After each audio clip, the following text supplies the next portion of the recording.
Me, Matt? Yeah, we're good. And this meeting is being recorded. It'll be available on YouTube tomorrow or the next day. So he'll start recording it now. And also, but if people come in, if you could watch the participants list, thank you. Well, this is, let me get this, and I hope this works. Can you see that? Yep. Yeah, so this is our second Zoom and looks like a great gathering. And it's in part because we're jointly exploring the Chehalis River Hypothesis together.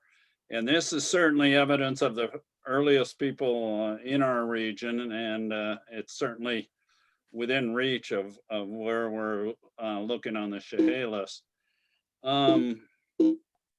Let's see if I can get this to work. Our next speaker is on January 6th. You might write that down as a Zoom program. And he's the co-author of the Chehalis River Hypothesis I've been sending you, Victor Cassera, an author. And it'll be entitled Occupying the American Continent Through Southwest Washington and the Chehalis River Hypothesis.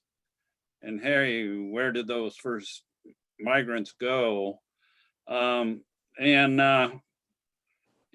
this is the Tamax flood area we've been talking about, but it came roaring down through here 16, 17,000 years ago. And we're saying the first people would have gone below the glacial front here. For some reason, again, my slides are moving. Our next talk is Gary Wesson, and I think it's going to be March 11th, a Thursday night. And he's comparing archaeological sites in the Macaw and Quileute area and seeing if you can tell the difference in the ancient times between Macaw and Quileute. We have some good news. Someone who's been quite involved with our society, Ed Carrier, just got a Lifetime Achievement Award from the Tulalip tribe, and it's the first time a major Coast Salish tribe has given him such an award. And we're here from last Saturday in their longhouse, and Ed was live on TV down there, and it's on the website for the Tulalip Museum. If you do a Google for that, you can, you can see that. Some other good news, this thing's moving away without me. I don't know what's going on. I'm gonna back it up. So Dale, you put your presentation is in like automatic slideshow mode instead of just. I don't think so. I checked that. But anyhow, it might be, but I certainly look for that. Anyway, go into the Hubbub Cultural Center website and you'll see it under the 2020 Film Festival. Ed gave a great presentation and you'd probably enjoy seeing it. And other good news is my granddaughter has teeth now. She has 2 lower teeth. So she turned eight months. So we got some good news. Plus we have a new president-elect. Okay, for some reason I'm still having trouble getting this now to move. Well, this is a recent, just very recent article in American Archaeology. On the work that Dr. Jenkins has been doing, and Mick sent it to me, and it certainly talks about the pre-Clovis occupation proven by this work. And I just point out tonight we'll hear something about his statement. We're just starting, Jenkins said. We get to the really interesting questions about how these people lived, and he'll probably be talking about that tonight. Okay, so our hypothesis that people moved down the coast and into the Chehalis is about where Paisley Cave is. And so we're saying they came this way and and would have come through these areas as they came into the American continent, the full American continent. If you look at their map, this is where Paisley Cave is located. That's why I was asking Dr. Jenkins about that, because the Missoula flood, when it came down, it came clear up into Eugene, where Dennis is located right now. And evidently it didn't make it over into these basin lakes in Paisley Cave. I was thinking the Deschutes River. But if people were coming down into the Chehalis, they could eventually go down the Cowlitz River into the Columbia River area and certainly move their way into these southern areas very early. So Dennis is an archaeologist whose expertise is certainly in the Western Great Basin, hunting and gathering societies in particular. He got his BA and MA from University of Nevada, Las Vegas, and he'll be reflecting some of the work he's done through the years. His master's was on the excavation of the Basket Maker 3 PI village site near Mesquite, Nevada. And a lot of that included survey and working with ceramics. His PhD, he completed at the University of Oregon in 1991. And he looked at 37 late Pleistocene and early Holocene Lake Mojave pintocultural components at 2 large multi-component sites in the Mojave Desert. He has done many things, like we talked about. He's hired at the Museum of Anthro to do CRM work with the Oregon Department of Transportation. And so we have Dr. Jenkins plus Scott Williams, who's the Washington Department of Transportation archaeologist, the cultural director. He also teaches the Archaeological Field School, and at times he's simultaneously run 4 field schools in the Paisley Cave area. And he co-teaches and has for 10 years the Oregon archaeology at the University of Oregon. This is going to be very interesting if you look at the kinds of things that he's talking about that these coprolites indicate. And they were certainly, it looks like, consuming mammoth, camels, horses, mountain goat, deer, pronghorn, antelope, rabbits, small mammals, fish, birds. And we talked about insects already pretty extensively, but I guess you know, the crickets would have been game, and so would some of these ugly beetles, carnivorous beetles he told about. And a very important work is involved in this first colonization of the New World. And since early 2000, the beginning 2000s, he's analyzed the Paisley 5-mile point caves in Central Oregon he'll be talking about, and most notably has discovered human DNA in Pleistocene age coprolites dated to 14,500 calibrated years ago. Senior research associate, director of this North Great Basin Archaeological Field School at the Museum of Natural History and Cultural History. And University of Oregon, a number of people he works with are well known for their work in early colonizing of the American continents. So that I better stop and come back and introduce Dr. Jenkins. His wife's, he's using his wife's computer because that seems best, so it'll look like Susan, but can we get Dennis's, well, why don't you just start talking? I think that's all we need to do is and view the speaker. Thank you so much for coming, and we certainly look forward to your presentation. All right. Okay, so you want to put my PowerPoint up? Sure. I see one of my students there Anna Kuhn. Oh, All good. right. Anna, Good to see ya. okay. Yeah. Anna, where are you at now? Dr. Jenkins, I'm at Central Washington University with Dr. Right. Lubinsky and Dr. Hackenberger.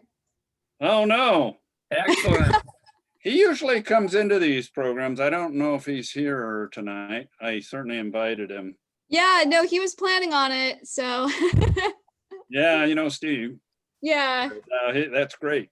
Okay, I'm going to admit one more person, and then we'll start the slideshow. And we got it up. Okay. Can everybody see it just fine?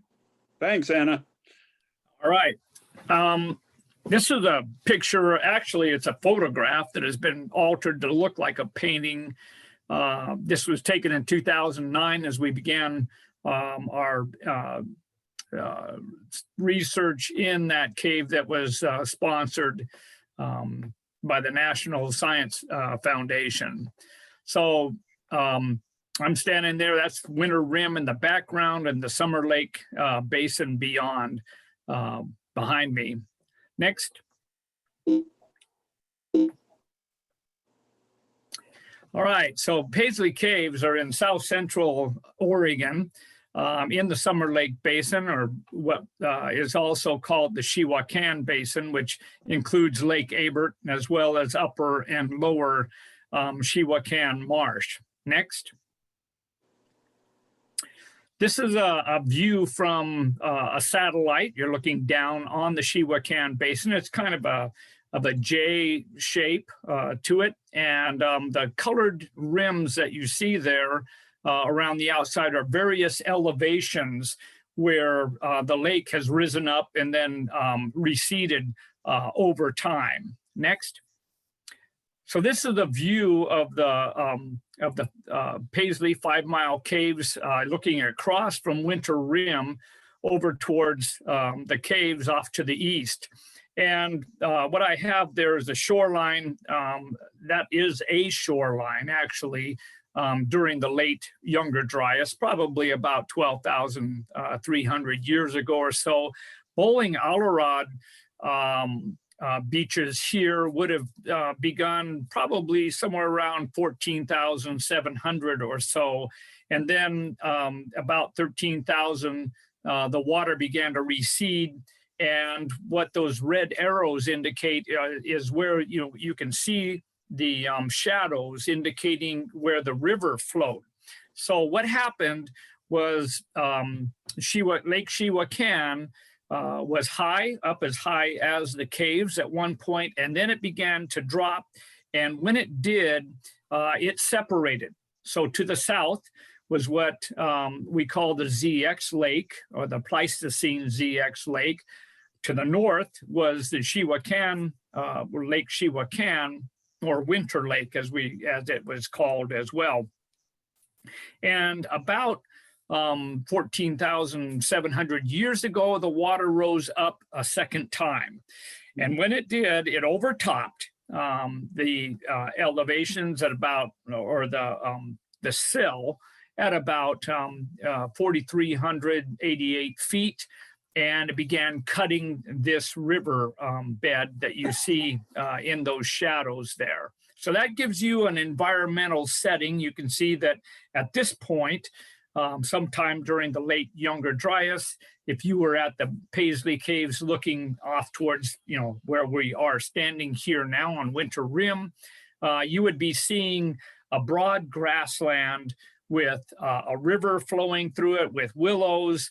There would have been a delta on the left-hand side where that field is. They're kind of a yellowish green looking field.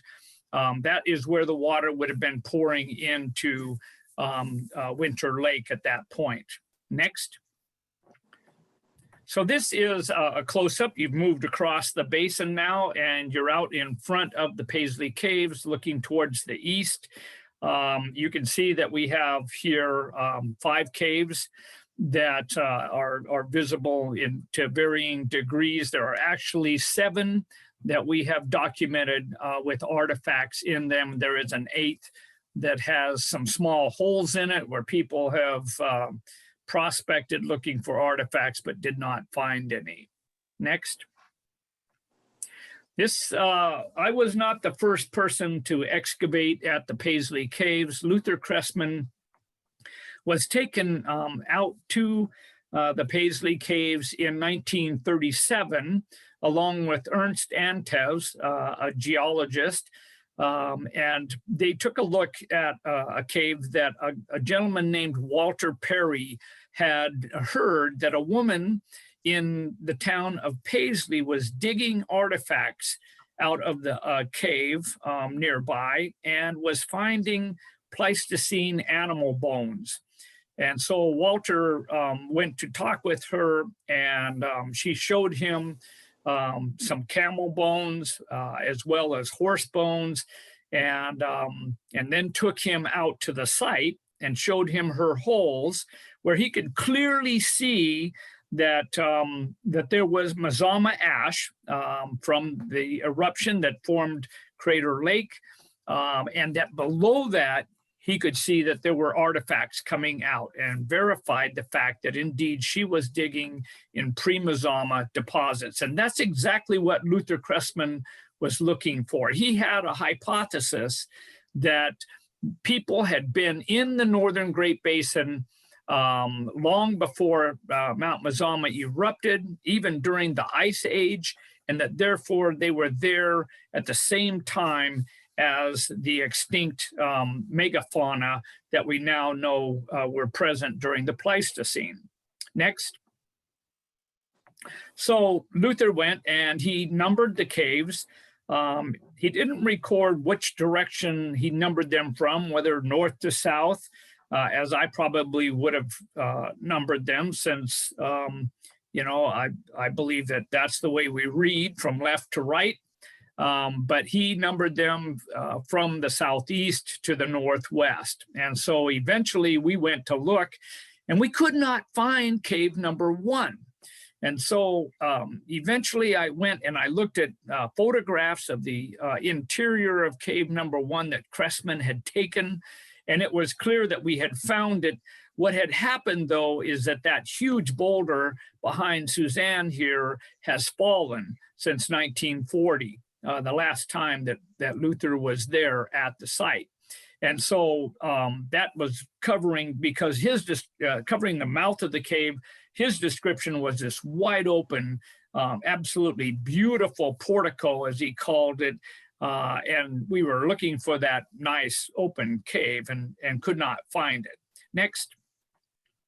So we began our excavations in 2002. My question was, has Luther Cressman excavated all the way to the bottom of the cave, or did he stop while he was still higher up in the archaeological deposits? So I opened cave, or unit number 1A that you can see there, and we went down through relatively compact, nice, sediments for about 60 centimeters.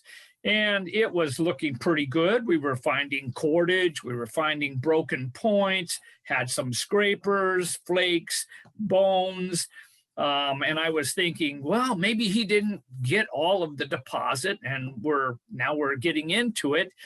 And then in level 7, we found a Lucky Strike package, an Olympia beer can, and some Snickers wrappers and such, and I stopped the excavation. So we moved to the area of cave number 2, or excuse me, unit number 2, and began excavations there, and went down over 200 centimeters, got through the undisturbed Mount Mazama deposits there, and then began to open some of the other units. Well, one of the students came to me and said, Dr. Jenkins, what are we going to do if there's an earthquake and everything starts moving? Should we run outside and get away from, the interior of the caves, or should we stay inside? And I thought, oh my goodness, what in the world? How do you tell somebody, what to do here? And so I said, I really don't know. But I said, if we dug a hole under that big rock right there. We put a trench in there.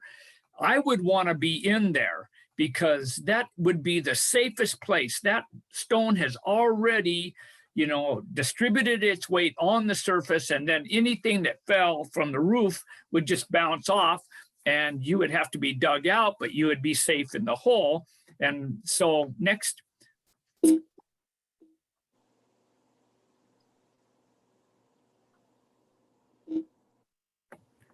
The other way.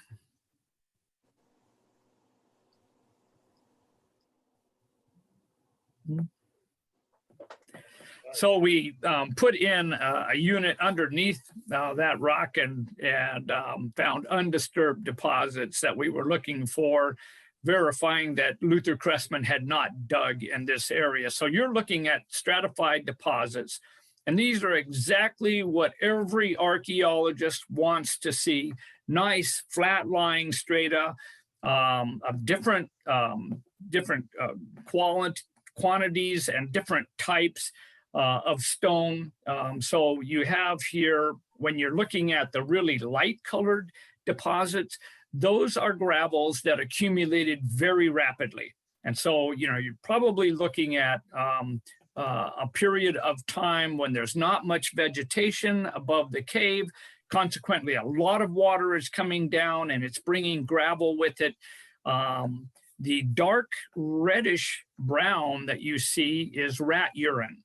So that is wood rat urine, and it takes a long time to build up because they only excrete very few drops each day or night. And so if you see a real dark red color to it, that means that's a surface that has been exposed for a long time. So that's a relatively stable surface as opposed to the very light gravels that you're seeing in there. And then I've indicated Mount Mazama ash there. We know that that happened about 7,640 years ago. And so anything below that is older, and anything above it is younger. Next.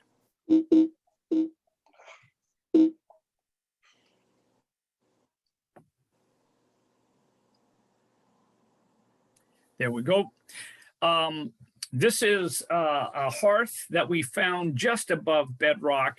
It's one of the few features that we actually have with a real good solid set of charcoal and obsidian as well as bones. Now the bones are most likely pronghorn, because that is the most common artiodactyl that we have that has been commonly pursued here. Rabbit bone is also very common. As you can see, the radiocarbon age on that particular hearth is 12,520 years. Nearby, in an adjacent excavation, same elevation, we got a basketry element, very unique looking, there on the lower right-hand side, that was dated at 12,410. Next. Taking soil samples out from under a large boulder, we recovered several of these nutshells. And this one has been chewed open by a rodent. You can tell because of the uneven surface there of little tiny teeth that have cut into this and taken the meat out. I used to tell people that this was a good indication that there was ponderosa pine growing right on the site. However, Von Bryant at Texas A&M, a palynologist there that is world renowned, tells me that he does not believe the pollen record indicates that pine was right on the site. He believes this is an artifact that you're looking at, that people were bringing the shells, or actually the entire nuts in the shells to the site and then processing them there. And the rats were stealing them blind. So basically, he considers this an artifact. We have another pine nut that has been dated at about the exact same time, as well as we have now found the cone leaves and dated them as well in cave number 5, and then ponderosa pine remains in cave number 2 as well. So it's pretty clear that during this period of the late Younger Dryas, that there were quite a number of people making their way to the Paisley Caves. And I'd like to emphasize the fact this is not, I'm not saying that people were living there all the time during the Younger Dryas and even during the Bowling Alderod. They were, as far as we can tell, just very temporarily occupying the sites. Now, how do I know that? It's a very unique site in that when you walk up to the site, you do not see obsidian flakes lying on the surface. Now, I've found some, and I have found projectile points and such lying on the surface at different times. But the point here is that when people use tools at all, they had to resharpen them. And so they're leaving a trail like Hansel and Gretel, if you will, behind them as they work their way across the landscape, always processing things, needing to cut things, and consequently, they have to resharpen their obsidian artifacts. We can trail that process by identifying in the flakes and in the artifacts of different kinds, what volcano those actually came from. And we do that with rare minerals that are found in chemically within the obsidian, and we can track it back to known volcanoes. And you know then that somebody went there and obtained that obsidian, and then compare it to where you're at. Look at the various percentages of each and really begin to understand the settlement subsistence patterns of the people of this time period. Next. This is cave number 2, and it almost joins at the deepest point there in the back with cave number 1. So they're estimated to be within a meter or so of each other at the back. This is our deepest cave here. Next. So here's the excavation that we have conducted there, about I think about 30 cubic meters or so taken out of this area. At one point there where you see the 6A, B, C, and D units there, and 7A and C, there was a large boulder leaning up against this boulder here in the front, where the datum point is for the site. We took jackhammers and cut that entire boulder out and then excavated below it. When we first saw this site, it looked like a battlefield. I mean, people had been digging in there. I've had people from the town come up and say, when we were kids, we came out here and drank beer and shot guns and hunted for arrowheads, and didn't think that we were doing anything wrong, you know. So I know that about 60 years of that kind of of excavation, if you will, or vandalism, whatever you consider it to be, artifact mining is really what it was, has occurred. And so, I needed to find a way of getting below the disturbed deposits. And so removing this large boulder and then excavating under it certainly worked. Next. So this is the profile that we ended up with, about 230 centimeters of undisturbed deposits below that boulder. That boulder fell about 2,000 radiocarbon years ago. We've got a coprolite that's dated right at about 2,000 to 2,100 radiocarbon years, and it's directly under the boulder. So we know pretty much what that when that occurred. There was a massive slide that just carved away half of a mountain across over on Winter Rim at that point. So you're looking at predominantly bat guano. This is a very unique cave, in that the bats, occupied it in tremendous numbers compared to the other much shallower deposits. And that's because that huge boulder, when it was in place 2,000 years ago and earlier, made this a very dark cave.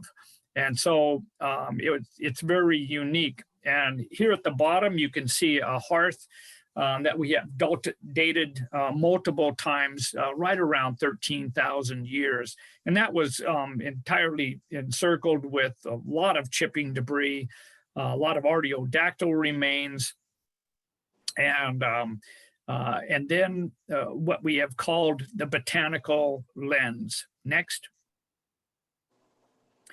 Here you got a picture of the Mazama ash at the top, 7640.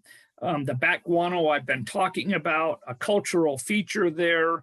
I wasn't sure about that at first because we found almost no lithic debitage, but we did find a few flakes with it, as well as a small scatter of insects around it. Some of the ones we were talking about earlier, grasshoppers and Mormon beetles. And so we now believe that indeed was a cultural feature. There are also some large boulders around it that look like they were used for processing food of different kinds. The very bottom is what we call the Botanical Lens. Next. And that is sandwiched between two mud lenses, or what we call the upper silt lens and the lower silt lens. So what we have here is, once again, an archaeologist's dream. I mean, this is what everybody wants to have. You can imagine, a mud floor laid down across the floor of the cave. That rounded rock there is out of place. It's cultural as far as we can tell. It doesn't belong where it's been found.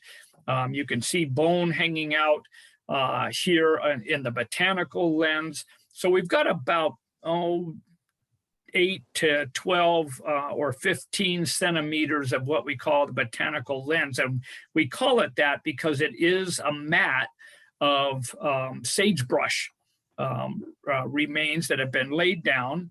People, I believe, they were covering the floor of the cave to make it nice and to cover up all the goo that they were leaving behind. And we'll be showing you that here in a second.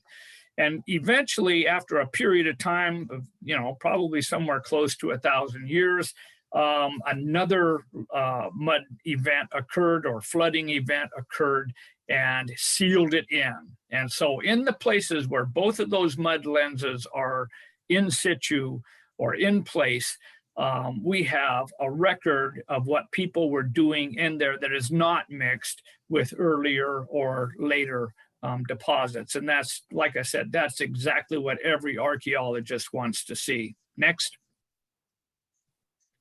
So this is what it looks like from above. As we were coming down on top of it, we encountered Luther Cressman's test trench that he had put in.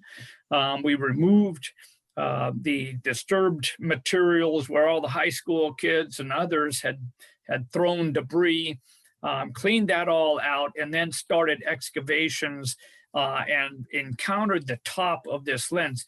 And you can see that, kind of root-looking white material there. Next.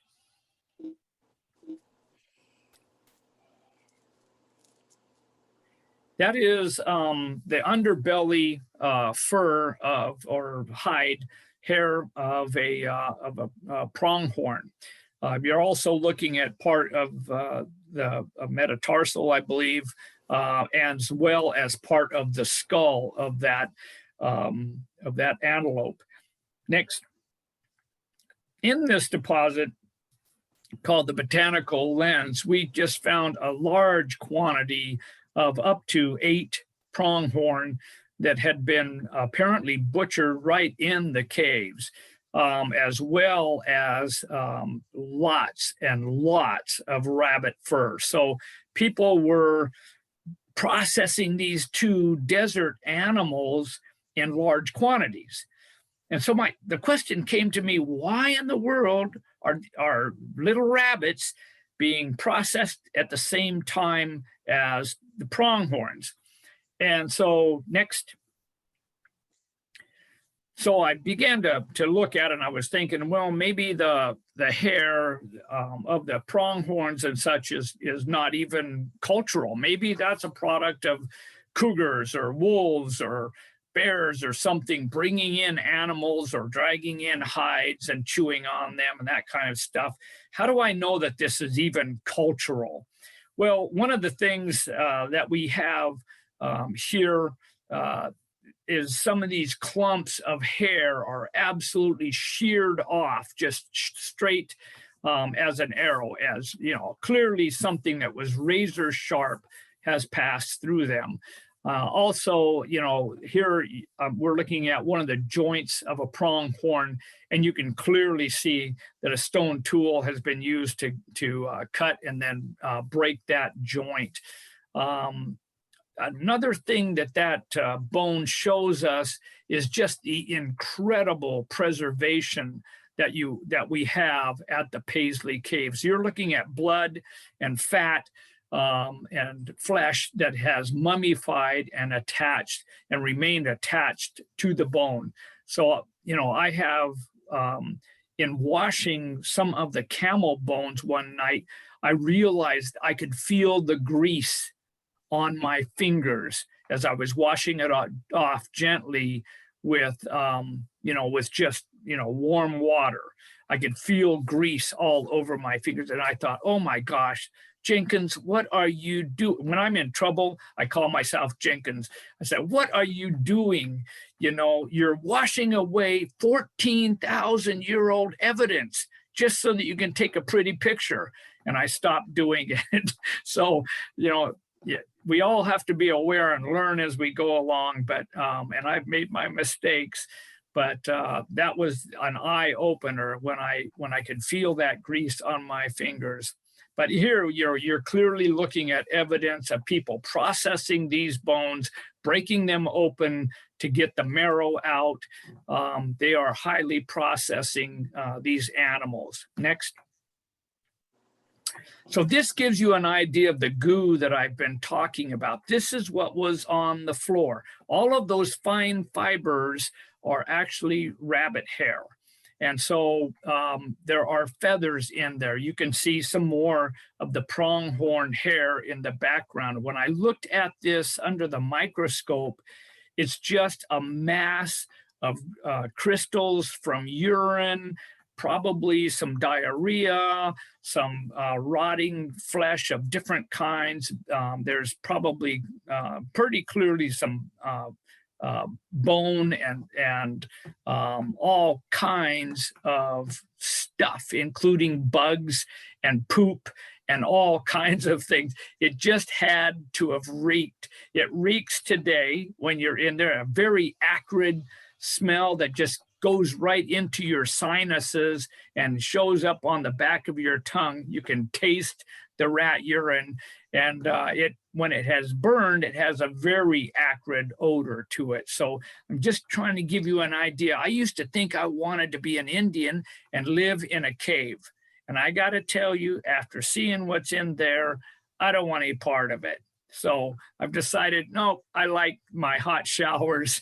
I like living in a heated house, a place where, you know, the urine is not burning as you burn your fire on the floor, and it begins to continue to burn on down through the rat urine and through the bat guano and stuff. And that is the odor that you can have. You can imagine what it would be like to sit there by the fire and have that smoldering. Next. So one day I went down to cave number 5 and I was checking in with my crew down there, and I was gone for probably an hour. Every hour or so I circle through the site to make sure that all the supervisors are paying attention to what the students are doing and stuff. And I came back and somebody said, Dr. Jenkins, take a look at this. And I looked at it, and this is clearly human hair, and it's very fine, and it's brown. It was not anything that I expected to be seeing if it was Native American. And so I said, who in the world is cutting their hair on my site and salting it with this stuff? No, it came right out of a clump of the sediment that we had dug out. So I got back and I took a look at it. I was kind of skeptical and reinforced with people, this is serious business. Do not be, leaving any of your human parts here. And so I pulled this out and I got under the microscope and wham, up came a big clump of what was clearly, lice eggs. Next. And it was just matted in there. And here I have a photograph of one of them. I've got some other photographs, but it makes me itch just looking at it. And so, but it was just so human. It was so, these were real people with real problems about health and about eating. Down there on the right-hand side, you see that egg of an intestinal parasite, which we believe may be hookworm. If that's the case, it's the farthest north I have ever heard of hookworm occurring. But definitely there were intestinal parasites. This one is spread by stepping on feces.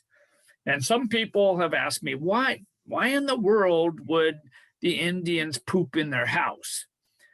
And I have to say, I don't think they liked the smell. I know they didn't like stepping in it. They didn't like living around it, but you've got children running around who do not have diapers on. You've got dogs running around, and they don't know about things like worms and where they came from or how they were transmitted. They don't know about germs. And so you cannot hold them to the standards that we hold today. Next. This is the pretty standard assemblage that we're finding down in this period where we have what we call the Western stemmed tradition. About 10,000, well, actually right around 8,000 radiocarbon to as much as I think about 14,000 years. I have not demonstrated that at the Paisley Caves. We do have, and I will show you here shortly, some projectile points that are Western stem tradition. One of them at least 13,000 years old. But this is very typical right here. This is the only projectile point fragment that we have here in the upper left-hand side from cave number 2. This flake knife is very typical. It's uniface. It's not bifacial. And the retouched flakes, scrapers, and such, they were clearly reducing cobbles that they had brought to the site and intentionally making these kinds of very sharp and useful unifacial artifacts. Next. But the unique thing about cave number 2 in particular is all of the cordage and other fiber industry that they were conducting there. So you can see different kinds of cordage and rope even. That 12,200-year-old date in the middle is on a 3-element braided piece. Very unique technology that we are only finding in the Cougar Mountain Cave to the north up in the Fort Rock Basin. Those where it occurs at exactly the same time. Looking at obsidian from the region up there at Fort Rock, as well as here in Paisley, it makes me think that we've got the same people. This is just a stop during the annual subsistence round. They're going to different resources and different basins and such. And so I think that these are Fort Rock people, or perhaps we would call them Chihuahuan people that are also staying at times in the Fort Rock Basin as well. Next. So what are they doing with all of this stuff, and how does it correlate with what is going on in the subsistence round? And so I think here you're looking at a rabbit skin blanket on a gentleman that this photograph was taken about 1900 down in Northern California. And so this is what I think was happening. I think they were literally making rabbit skin blankets there, and the products that we were just looking at are what they were using to weave those blankets. Why do I say that? Well, the Northern Paiute talk about skinning a rabbit in a certain way where they would end up with about 1 inch wide strips of the rabbit hide, and they could keep the entire strip all the way around a jackrabbit until they had a 20-foot long strip of hide about 1 inch wide. Next. And some of the perishables that we have found are rabbit skin that's almost exactly 1 inch wide. So we've actually found strips of these that have been mummified after they had cut them and trimmed them off as they finished up blankets and stuff. So we've got, I think, we've got the technology, all of those uniface artifacts, as well as the perishable cordage and just long strips of sagebrush bark that have been tied together and then nipped off as people finished up projects. But like I was saying, perishables are incredibly preserved in the Paisley Caves. I've never found a wooden point anywhere other than in cave number 2. We find bone needles. This, I believe, is a composite fish hook, just like in the Northwest coast. We found another fragment of composite fish hook to the north up in the Conley Caves in the Fort Rock Basin at the exact same time period. So those two pieces, this one that you see here, as well as the shank of the fish hook we now have from that site. So, and in the same time period. But this wooden peg, very unique, clearly formed, probably used to peg down hides or something like that. It looks like it could be an atlatl, although the end of it is all burned off, and I don't have evidence of that, as well as this sinew wrapped branch and other pieces that look like parts of snares. Next. So this is a half of a bucket of sediment after we had excavated. We got the wooden peg in this level, another braided rope, all of it coming out right around 12,100 to 12,300 years ago.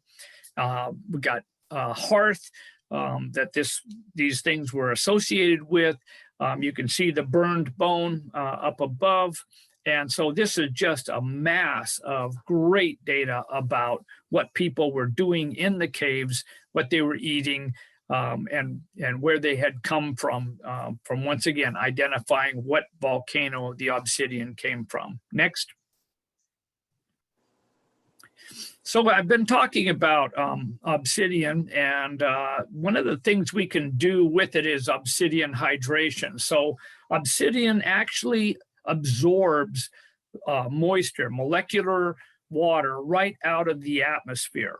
And so as it does that, it begins to build up a rind or a rim around what's called a hydration rind. And we can cut a very thin slice, as you can see, about 1 millimeter thick, put it in residue, glue it to a glass slide, and then grind it down until we can see through it with polarized light and look at it under extreme magnification. And we can actually measure how much water has been absorbed by that obsidian. And that gives us a measure of time when we can compare it to our HARs and other radiocarbon dates. Next. Well, there is, you can actually see here the hydration band measured in microns, of extremely small, 1,000th segments of a millimeter. Next. Now, the problem is that obsidian is not all the same chemistry. And what we have found out is that you have to identify where the obsidian came from so that you can begin to try to calibrate how much time it takes for that water to reach the interior of the obsidian. Another thing that we have found out is that temperature has an extreme effect on the obsidian hydration rate. So we need to understand under what conditions that obsidian hydrated. And one of the things that we have found out is that as the temperature increases, the obsidian absorbs more water. In other words, the hydration rate increases. As it is cooled off, then it has a slower rate of hydration. So we need to understand the conditions that the obsidian hydrated. Next.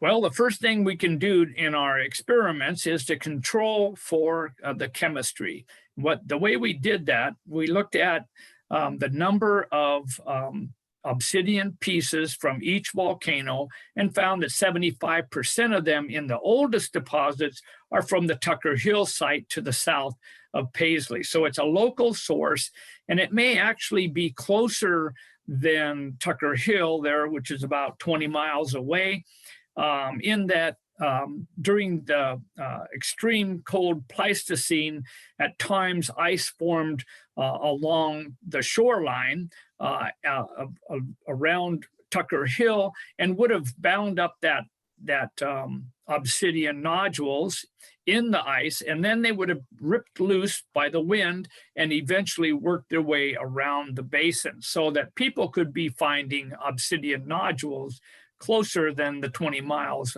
down to that obsidian source. So, but what this does, it tells me that we want to focus on Tucker Hill obsidian.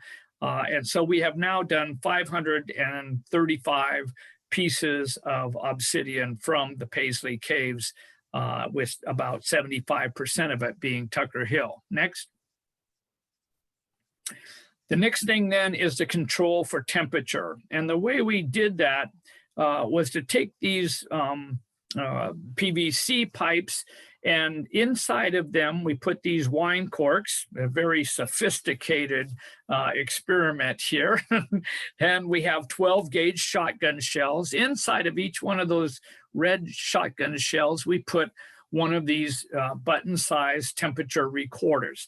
Those recorders record the temperature of the soil every hour for a year. And then we come back and we download the information into a computer. Each one of the buttons has got a number on it, and then we reset it. And we can do that by putting these back down inside of these rods.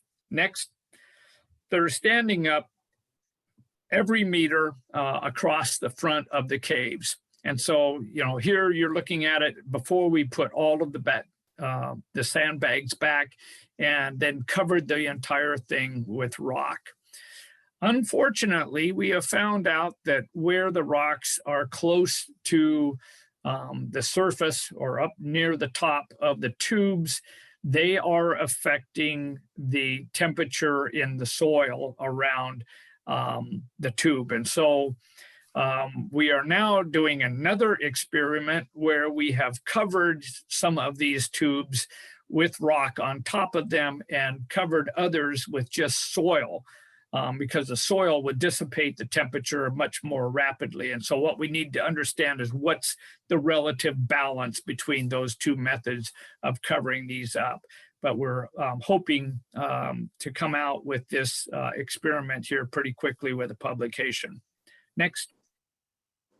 When we're done, we can look at the obsidian hydration and then compare it to radiocarbon dates that we have. And what we want to see are peaks where there are peaks in the obsidian, and then match up peaks with the radiocarbon dating that we believe is cultural. And so where we want peaks, we want peaks where there are peaks, and we want valleys where there are valleys in each to demonstrate the way that they are correlated. Next. Another way we can look at this is through stratigraphy and through the distribution. And so this is what we have called the ABCs of the Paisley Caves. So we have artifacts, bones, and coprolites. And so theoretically, if you have humans in the caves and they are pooping in there, then you ought to have coprolites showing up, and they ought to be correlated some way with artifacts.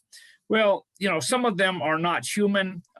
There's always going to be a question about that, unless we have DNA or bile acids or something else indicating clearly.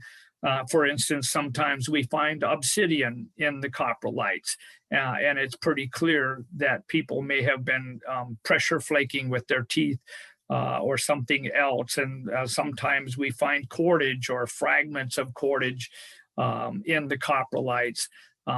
So basically, we can look for other kinds of evidence besides just ancient DNA.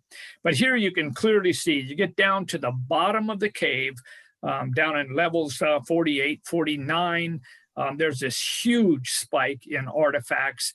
And then you get below that, and you go clear back into the pre-Clovis time, back to over 14,000, possibly 14,525 years or more. Next. So this is level number 62. I've been extracting a horse maxilla, the upper jaw of a colt. And this is in level 62. We found this. We also recorded nearby in the same level. I watched a student, she was excavating, and this unique artifact or stone came out, and I said, keep a track of that, leave it in place. It's clearly an artifact. It does not belong there. And so you can see what I'm showing here are the nice tight radiocarbon dates, 13,600, well before Clovis, and then a butcher cut artiodactyl rib below that at 13,800. So this is a very tightly radiocarbon dated sequence. The cut rib clearly gives us a good bounding date for this horse that may have been killed by human beings. Next. How do I know that bone was actually cut? Well, and that it's an artifact. Here you're looking at these characteristics of the scratches on this particular artifact, a very nicely feathered end to the scratch. There are parallel lines or scratches side by side. And what we did was to take some pork bones, fresh pork bones from Safeway, and then we made some stone tools out of basalt and out of obsidian, and made cuts into those bones, and then took a look at them and came up with 8 characteristics that we found that we believe are exclusive to cuts made by a stone tool. And we compared those then to what happened when we used the same bones and just ground them into a gravel surface like you would have on the floor of the cave. We never ended up with these kinds of feathered ends and nice straight cuts such as this one. Next. We published that in American Antiquity in 2013. We looked at hundreds of fossils from a cave that had no artifacts in them. and could not duplicate those particular characteristics. This is the stone that I was talking about. It's a hand stone. It's not a real mono. It's not, has not been formed. It's very typical, I believe, of the kinds of stones that would be used for grinding meat that had been dried. People did a lot of grinding of dried flesh because their dentition was frequently in bad shape. Could add this powdered meat to your soups and stews and such. Here at the end of this one, this has a high polish on it. It's really dark grayish brown on one side and shiny. You flip it over on the other side and it's a light tan colored. They tell me when they process this for proteins that it just reeked. It put off a rotten flesh smell to it as they were processing it. As you can see, we've got proboscidean, probably mammoth, according to looking at what kinds of grasslands would have been around. It's much more likely this would be a mammoth steppe rather than a place where you would find mastodons. We have a utilized flake here next to it. Both of these are in LU2, that's the stratum. And so they are in Pleistocene age deposits. Also, you know, we have evidence of lomatiums probably being processed with this stone, grass pollens, phytoliths that had been altered, folded and such by pressure and heat. So it's pretty clear this tool has been used extensively for a variety of different purposes. There are some very light scratches or striations on the end of it, indicating it has been used as a grinding tool. Next. This is our final cave. If you're falling asleep or whatever out there, I hope I haven't bored you, but this is cave number 5, where we have the oldest human coprolites. The dating columns that you're looking at are what I'll be talking about here. We actually needed to understand how much of this deposit has been so thoroughly mixed up, either by rodents or by people excavating for artifacts. And so we processed a very large number, 130 radiocarbon dates, to determine whether or not those deposits were entirely disturbed. Next. So here are the way we did that. Thomas Stafford is the person who was in charge of the sampling. He took these, the white tags that you see there. Each one of those represents a radiocarbon date in a column. So every 4 centimeters, he was taking a twig that was lying flat in the deposit that we could identify either as Artemisia, sagebrush, or saltbush, something like that. And so what we wanted to see was just radiocarbon dates that started at smaller radiocarbon dates at the top and end up with the oldest ones at the bottom. And here in the center column, you can see that that's exactly what we did. Like I said, 130 radiocarbon dates just for the geochronology. Those were taken at $800 to $1,300 a sample. Next. One of the things we needed to do, because the wood rats had been in the caves forever, and every surface in there, including the rock walls, are just coated with rat urine. In the rat urine is carbon. If you don't remove those carbons, you're going to think that you're radiocarbon dating the twig. So what we needed to do was to remove the extraneous carbon and make sure we were only dating those items that we really thought we were dating.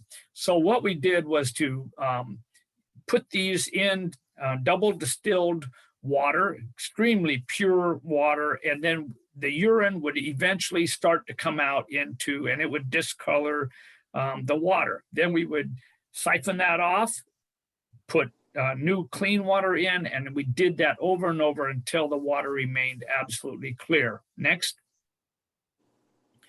And so what we have tried to do then is to remove the carbons that we did not want to radiocarbon date. And so here you're looking at the different materials in the water that we have just washed out of what we're trying to radiocarbon date. Next.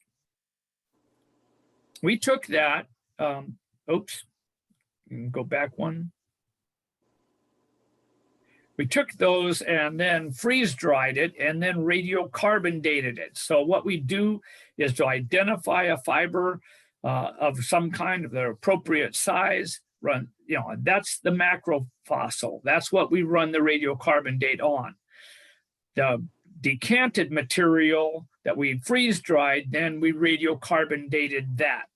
And the question is, are they the same age or are they different ages? And what we found was that those items that we removed were slightly older, in many cases 100 to 180 years even. And why would that be? Well, because the environment was already there when those twigs were added to it. The same way with the coprolites. So we have done this with 26 coprolites as well. We have over 30 radiocarbon dates.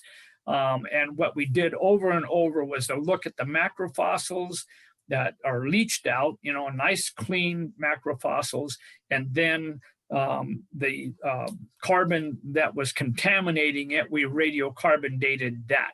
We know far more about our radiocarbon samples than anybody else that I am aware of anywhere. And so Tom Stafford, this is all his work, not mine.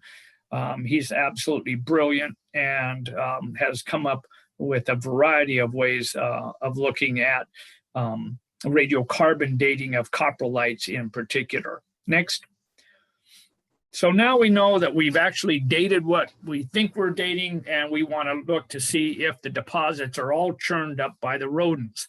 And one of the things we learned is that wood rats do not spend a lot of time digging holes.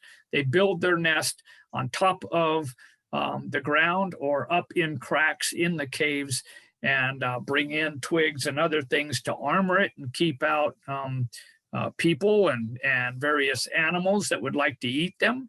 And so what we have here in the Paisley Caves are just very nicely stratified deposits with very little disturbance. I'm not saying that there isn't any, but when you are excavating, you can tell when you're in a disturbed area and when you're not.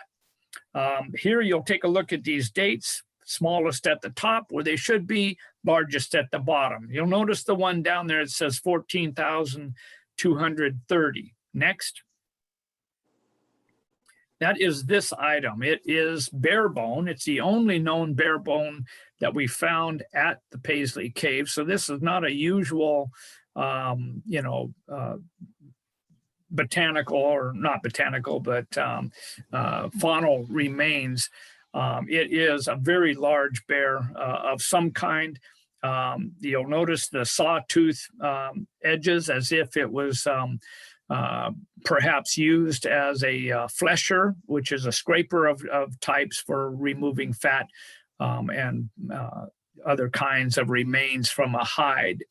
So at this one, in my opinion, is undoubtedly a tool that we have directly radiocarbon dated. We have a protein profile that indicates that it is a large bear. 14,230 years. I've had people tell me, yeah, but the Paisley Caves don't have any artifacts with the oldest coprolites. It's just not true. Here, one of the questions is, well, is this natural or is this a formed tool? In the upper left-hand side, you're looking at a bone that we recovered out of cave number 2.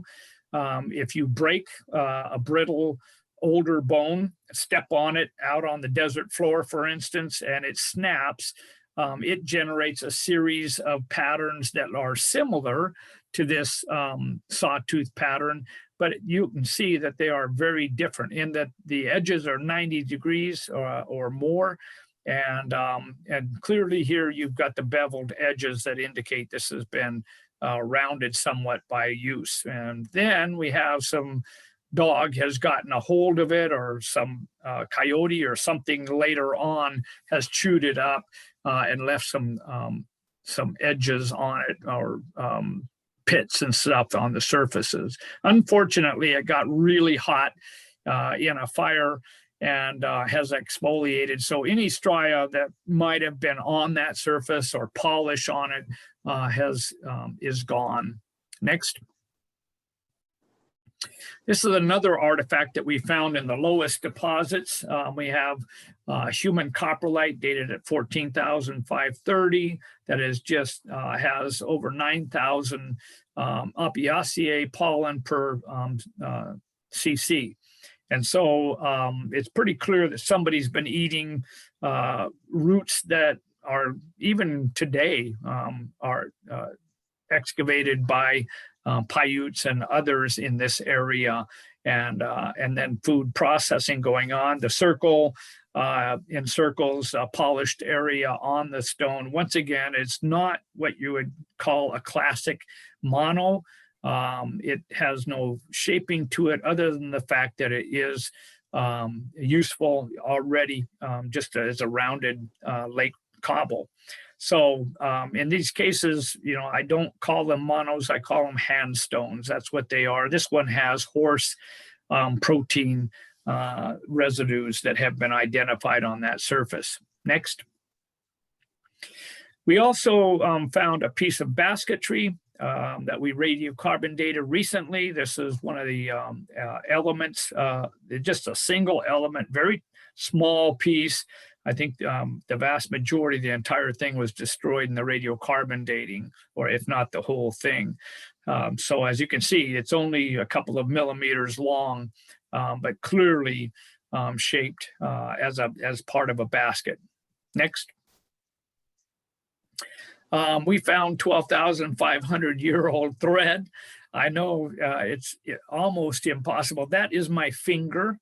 The very end of it that you're looking at there in the background, and then these tightly twisted grass fibers have been stripped or made into a fuzz, more or less, and then twisted tightly back together. We also found sinew threads made the same way, or spun very tightly, and then the first time one of these was found, a student came to me and said, "Dr. Jenkins, what's this?"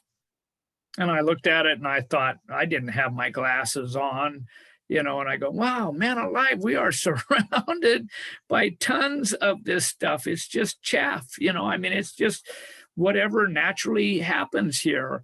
And I thought, wait a minute, she is really a smart young lady. You better take a close look. So I, cocked my hat back on my head and got out in the sunlight and put my 10 power lens up. And man, when that thing came in to focus, my head snapped back. And I said, "How did you see that?" And she says, "I don't know, just looked different to my eyes." I said, "Well, you tell everyone here we've been throwing out 12,000-year-old artifacts because we can't recognize them." And pretty soon, everybody began to find threads.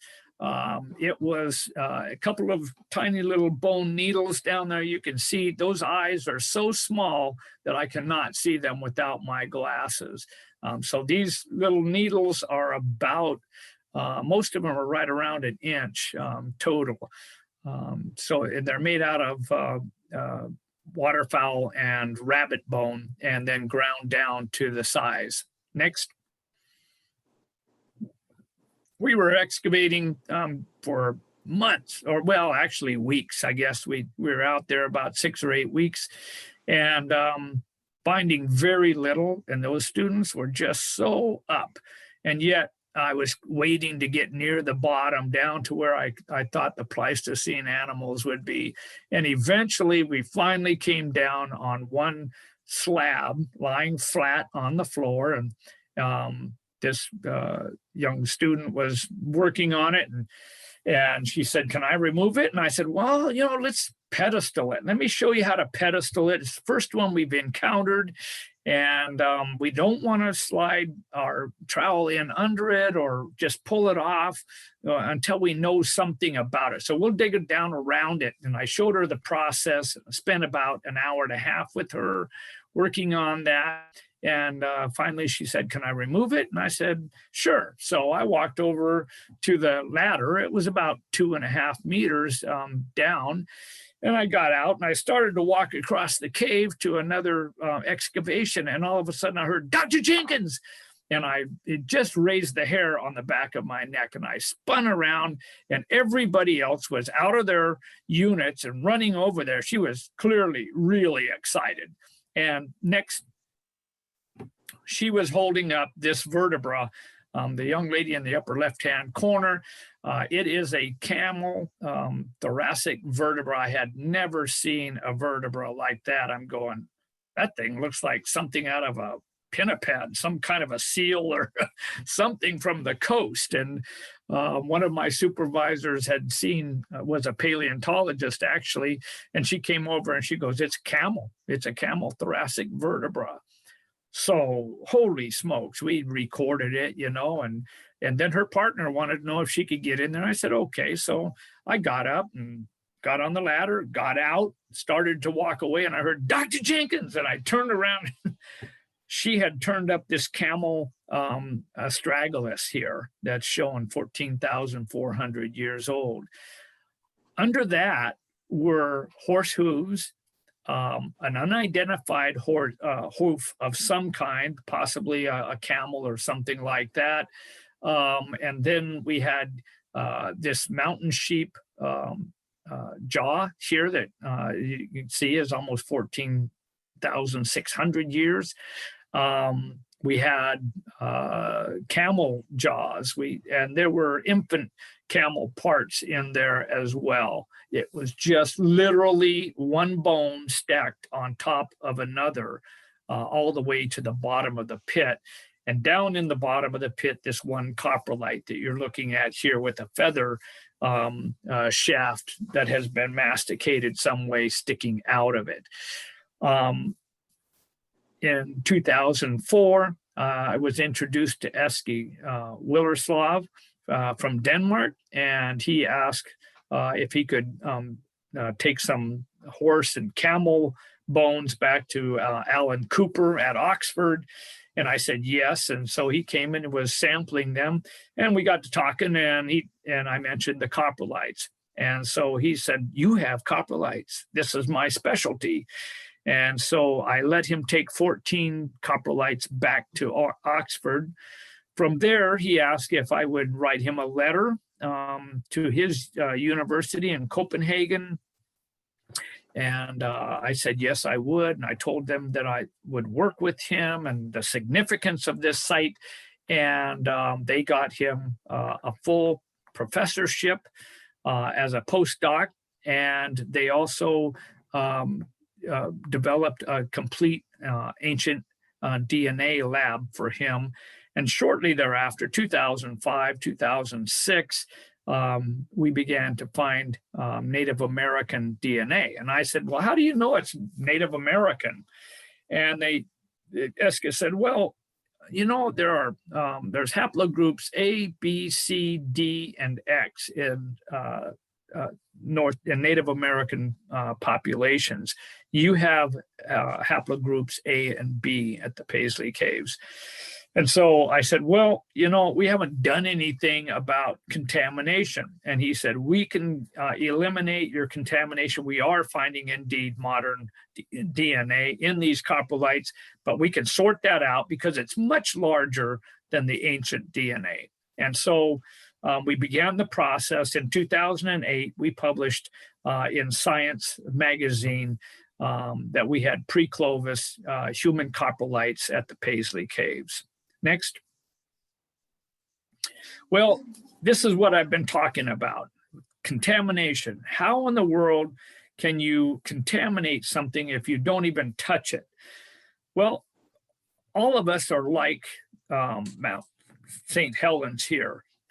we are spewing out this super fine breath. In our breath, we actually have a lot of moisture, and in that is our DNA. So the truth is, wherever you're at, I could tell you had been there the day before if I went and cleaned all the surfaces and then identified the DNA coming off of those surfaces, because you are spewing out your DNA with your very breath. And we know that now that we're all in the middle of COVID. We're all very aware of the fact we need to cover our mouth because we're spewing out the virus with our breath. Next. So in 2009, we began collecting coprolites with wearing these little white bunny suits here. And we really did put a stop to the contamination. As you can see, just about every surface is covered. Your hair, your booties, your hands have 2 pairs of gloves. We start out with just the normal gloves, that you would see in a lab, and then put these surgeon's gloves on top of that.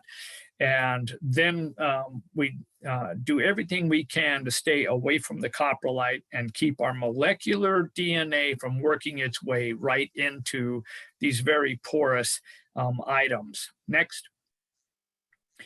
Here's what we do with them. Once we collect that, like I said, we have to stop each time.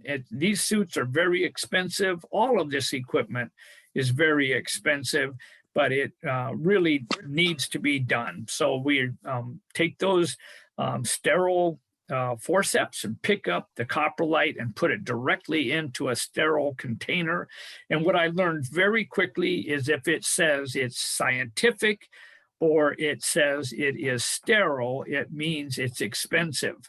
And so this process was indeed very expensive. It slowed us down tremendously, but I think we did much better work because of that. And we did indeed bring the contamination of modern human DNA down almost to a stop. Next. So we would seal each one of these cups with the coprolite in it, the little turds in there. And then we would write all the information on the outside, tape it shut, and send it directly to Copenhagen if we were going to process it. If it got there and it had been opened by security for some reason, they just threw it away. And so it was the way that we eventually managed to control for modern contamination. Next. And what we found is we have haplogroup A2 and B2. Those are the Pleistocene equivalent of haplogroups A and B, which are very common in Washington and Oregon in different populations. And so what have we learned? Those people probably came from Siberia, just like we've been telling our students for the last 70 years or so. Indeed, these are Native Americans. Next.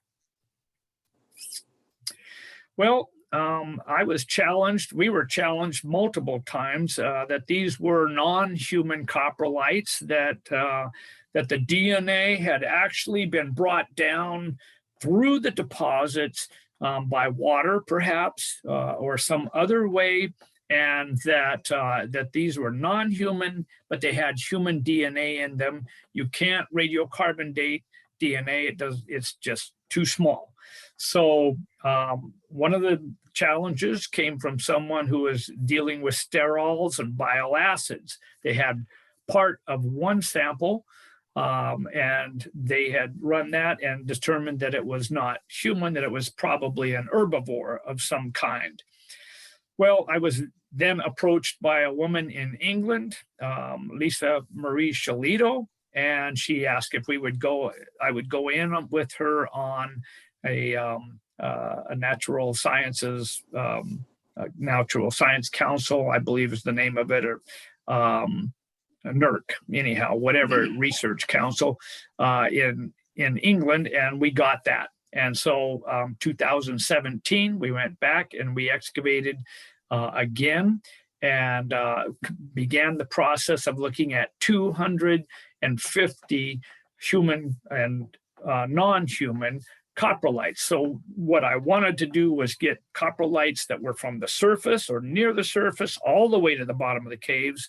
And I also wanted definitely non-human coprolites being processed so that we could say, here we have a pattern that is definitely human, and this is the pattern that is definitely not human. And so we did that and eventually ended up with 3 radiocarbon dated human coprolites that have sterols, bile acids, as well as human DNA in them. And next, one of those, which I consider to be our best turd, 1294 56B50. So this is really down there far in the bottom of the deposit. It has human DNA, human bile acids, human lipids, human protein residue, human hair, bison hair, and all of it in one coprolite dated at 14,380 cal BP. So, I just don't understand when people say that there's any question about whether or not we have people in the Paisley Caves at about 14,000 years and slightly older. Next. Well, I had in 2009 a group of scientists come, other archaeologists, Don Grayson from UW, as well as John Erlandson from the U of O, Michael Waters from Texas A&M, Ted Gable, Texas A&M as well. And so, just on and on at Meltzer, David Meltzer and others, as well as the BLM, the Native Americans, just about anybody that I could think that should be there, but a small enough group. There were only 16 of us that we could really talk about what we were seeing and about what should be done. And we called it a mini conference. And so I brought all these people together. We spent 2 days at the site looking at it. They determined that I should dig a trench between what we called the North Block and the South Block. And I really didn't want to do that. I was trying to save some portion of the deposits for future people to be able to excavate when they had new techniques and new knowledge and new methods and such. But I agreed to do it, and I'm glad I did. Next. We opened up this trench and as we were going down through the disturbed deposits, this upper part here that's real rocky with branches and very little structure to it as I look at it, was definitely disturbed. That's where people have been digging for artifacts. Below that was a cement-like deposit that was very nicely laminated. Like I said, talking about what strata an archaeologist wants to see, that's it, man. That's just gorgeous. You just got one little stratum or lamina after another right on top, and it's super hard. Anything below that is obviously older than what you're digging down through. Next. It was so hard that we called it rat doby because it is like cement. And I really felt sorry for my students as I watched them ching, ching, ching, ching, running that trowel over it hour after hour and just getting dust off. But eventually we broke through and got back into soft deposits below that. Next. We came down through some, probably 6 or 8 inches, 15, 20 centimeters of deposit, and that had gotten nice and soft and had artifacts in it. And then we hit this mud floor and I'm going, wow, that looks just like cave number 2. Let's sweep it off and we'll know anything below that is older than what's above it. And so we were sweeping it off when the person's foot went right through the floor into this marmot hole. And so I was really kind of disgusted, going not at him, but at the fact that, there was this hole, leading to the potential for things to be out of place. So I said, well, we've got to document it very carefully, pull all that stuff out of there. Let's get a photograph of it. We want to record everything about it. And luckily we did. 136 centimeters to 151. Next. Take a look at that photograph. 2 centimeters into the excavation, we found this western stem projectile point, definitely in the mud, not in the marmot hole. And so we've got a radiocarbon date at the same elevation. This is a minimum age of 12,960. The next date was basically 13,500 years. So I could have gone either way. This is a conservative age for this western stem projectile point. It's the best dated early western stem point that I am aware of anywhere. We do have some coming out of features now at Cooper's Ferry in Idaho.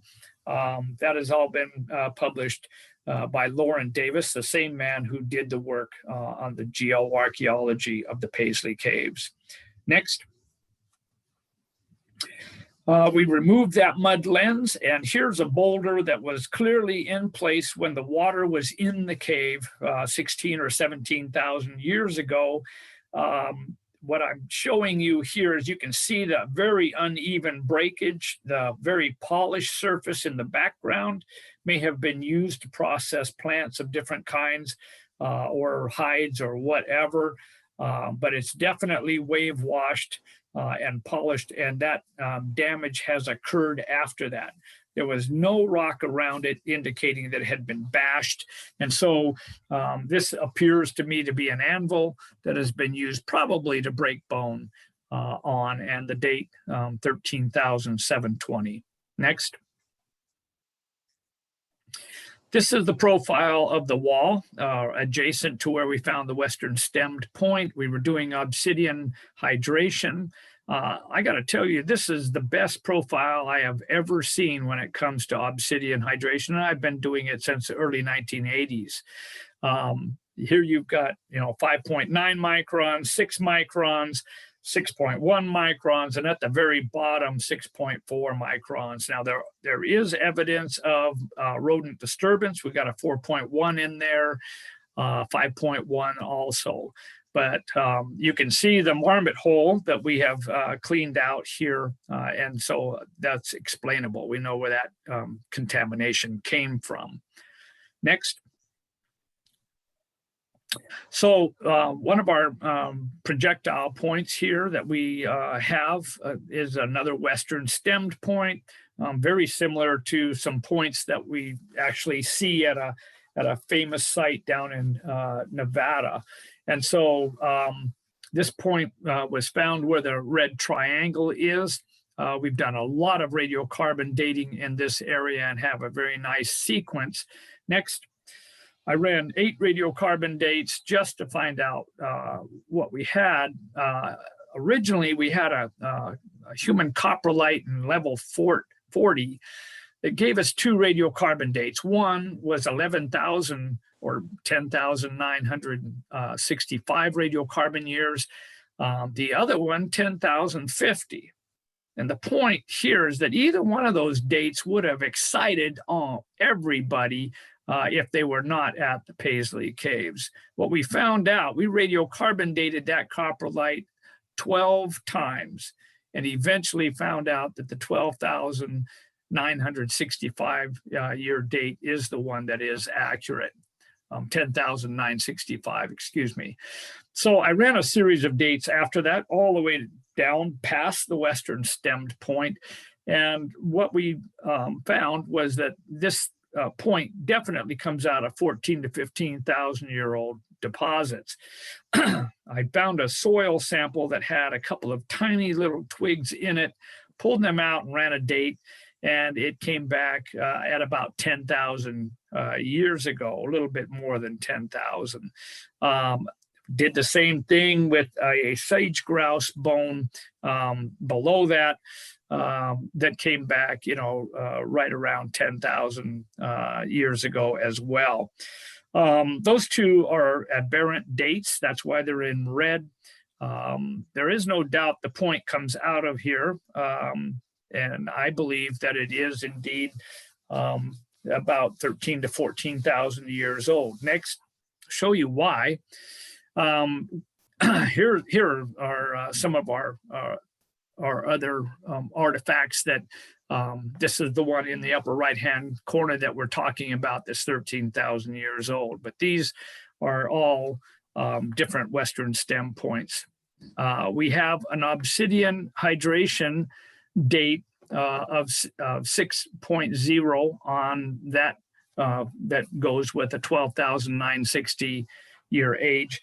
This one in the lower left-hand side that has the rectangular base, it has a 6.1 hydration age to it, and it's actually in a cooler portion of the sediments than we have for the other one. So basically, what it's indicating to me is that this projectile point is a minimum of 13,500 years old, and it's a Western stem point.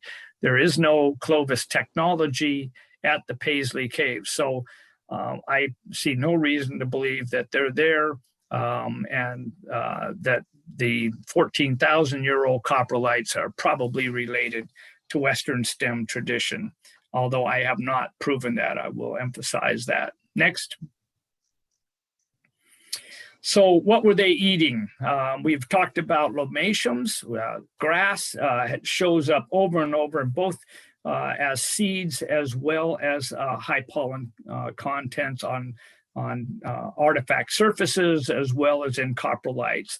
Sunflower is another one that is showing up, Asteraceae, and then we have a variety of different kinds of wetlands resources, such as bulrush and carex and such, showing up as well in the coprolite. So we're actually looking right at what people are eating. Next. A very broad range. One handstone has horse proteins on it, and it's found in among horse and camel bones. Next. We have one stone artifact that gave us a very positive hit for proboscidean, either mammoth or mastodon in this case. We ran 18 different tests on that and got, I think, 16 positive hits at different levels of intensity. Next. We also have the modern animals. The rabbits probably would not have been black-tailed like this little bunny rabbit here on the bottom. It probably would have been white-tail, which are bigger by about a third even.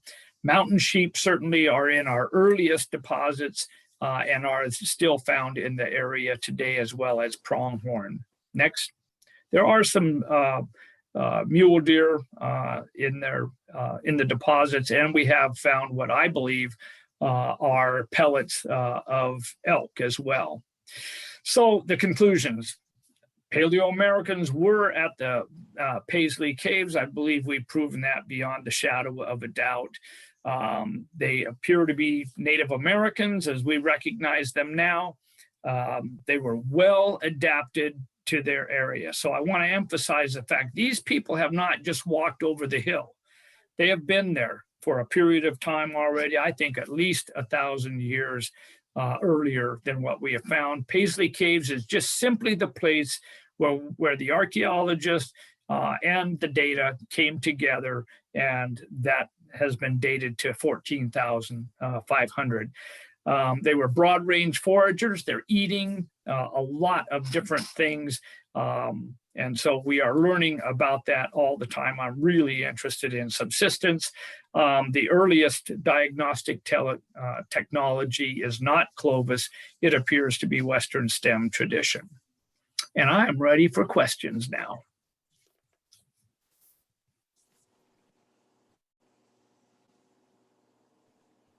Thank you, Dennis. Any questions that you'd like to ask him? Anna must have one. Nope. Can I ask you one? How much? You said 30 cubic meters in 1 square. How many cubic meters have you excavated in those 5 caves? Gosh, I've got it here. I think it's at 125 or something like that. Yeah, but Yeah. that's 3 different caves. So, and cave number 5 is where we have done the vast majority of our excavations. How many years? We started out in 2002. And we were excavating as early as May 2017. Yeah, because that's a lot of cubic meters. That's impressive. Yeah. Yeah. Other questions? So I have a question. Yeah, I have a question. What are those blue rocks in the caves? Rocks. I am not aware of blue rocks. I have sandbags that are different colors. They're white, orange, green. And so we have, this is Bureau of Land Management property. And so we have to fill the holes at the end of each year. And I used to say what I need is a time machine so that I can speed time up and not have to fill my holes. But every year we have to backfill. And in the early years, we actually threw the stuff back in, and it was horrible. I mean, it was a hazard, first of all, because the dust is so intense. But also the rocks and the branches and stuff, when you're trying to dig that out, it was horrible. My friend Lauren Davis said, that he was, I asked him what he was doing at Cooper's Ferry, and he said he was putting the residues back into the sandbags and then putting the sandbags in and pulling those out. They come out in, you can remove 2,500 of them with a group of nice, strong, college kids. And I get in there and sling bags with them, but you can pull out 2,500 of those in about an hour and a half to 2 hours. And you're right back where you were last year. So it's an excellent way of providing access. Now, what we need to obviously do is not have people going in there and digging illicitly. So what we have done is to sort out all of the rock.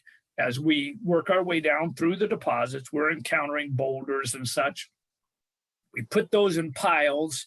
We put the bags in piles, and then the bags go back in, and then we put the rock on top. And I heard about this drunk cowboy one time in Paisley, and about midnight, he said he was going to go get his own damned, coprolite.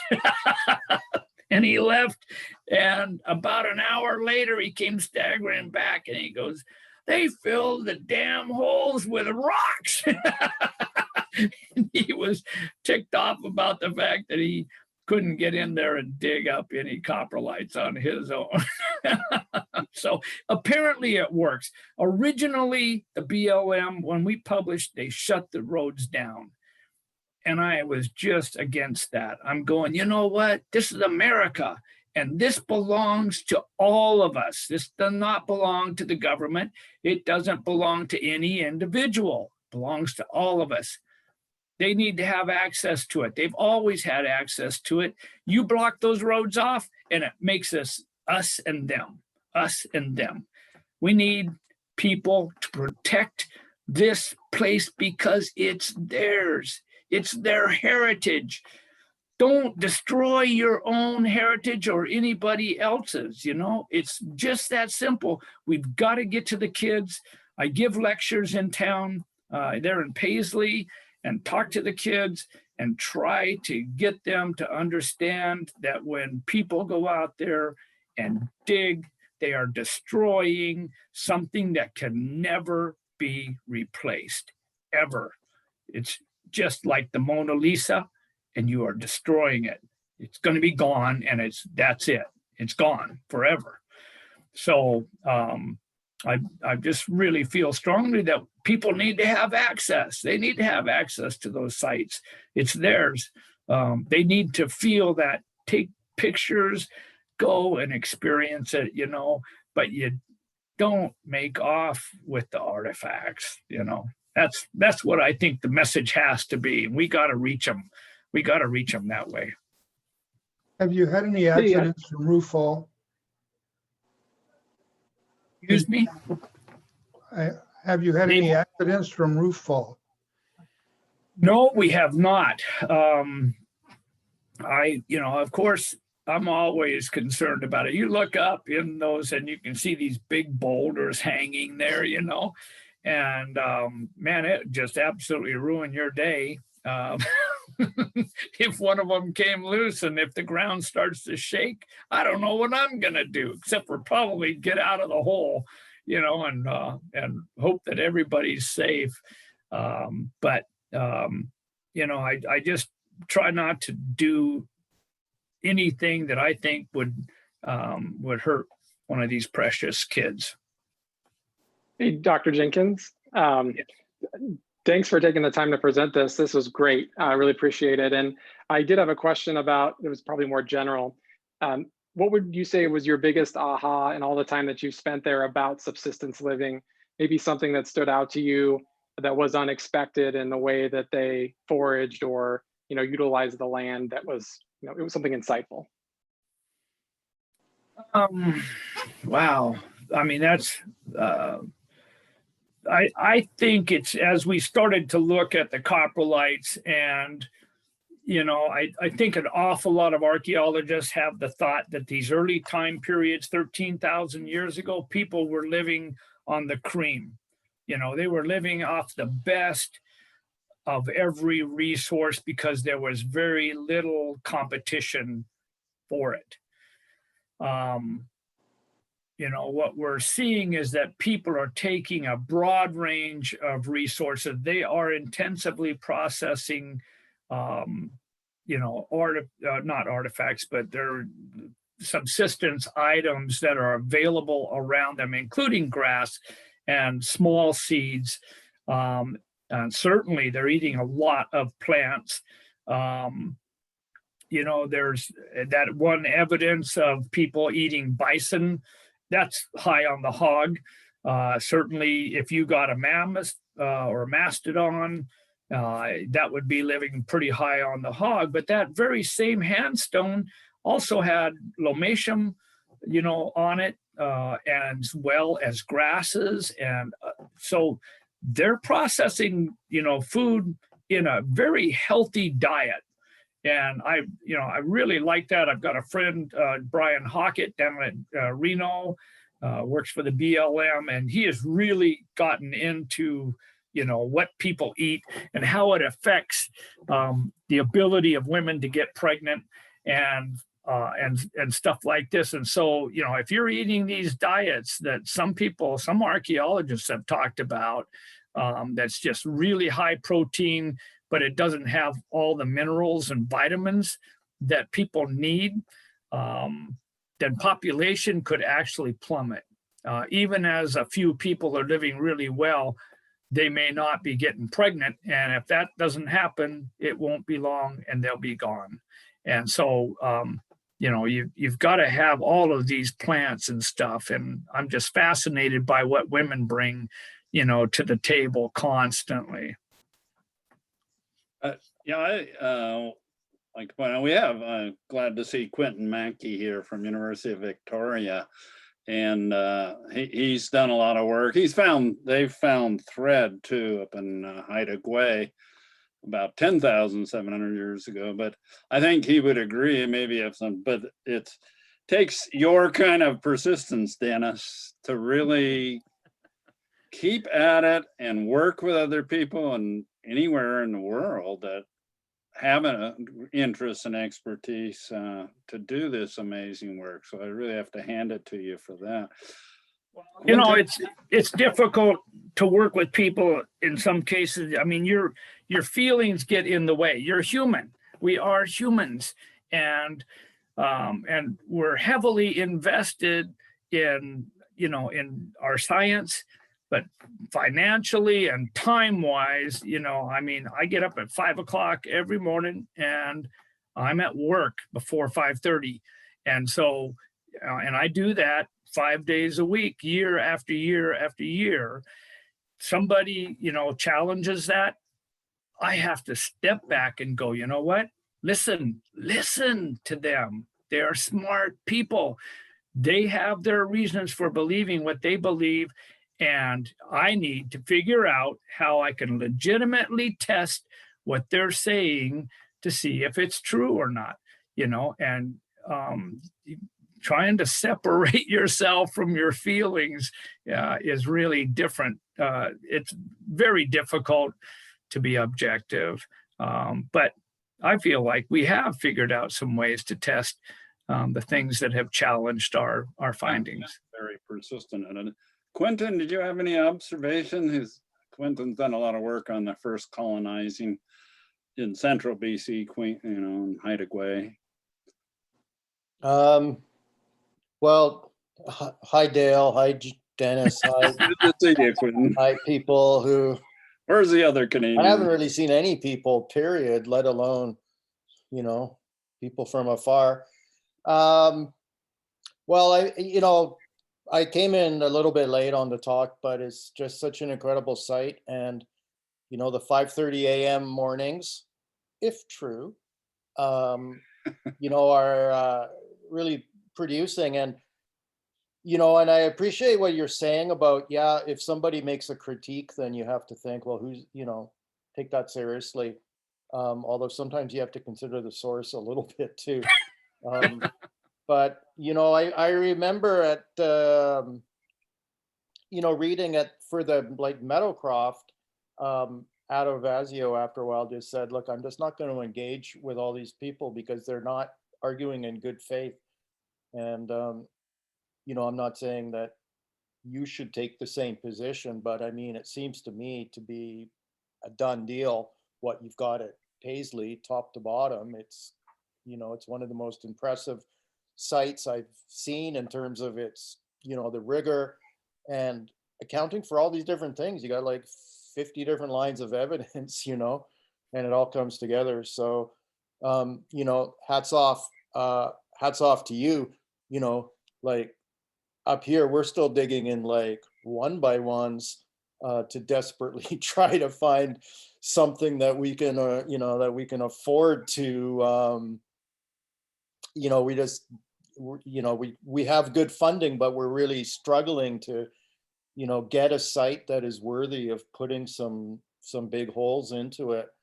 And, but we do have some really, just for context, like Paisley's, older, of course, than anything that anybody has up on the coast here, but coast of BC, that is. But,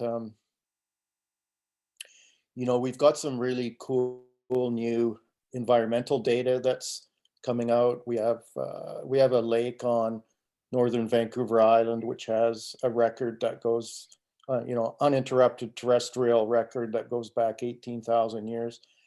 And we've started extracting environmental DNA from that lake and from another lake. And that, I think, is going to be something that's really cool. So as much as, we would love to have actual nicely formed poops, which, and I always tell my students about like, well, Dennis says when he rehydrates them, they smell right. And that the diameter is consistent with Homo sapiens. But so far we haven't had that pleasure. But this environmental DNA thing, we've just had a few stabs at it, and it works.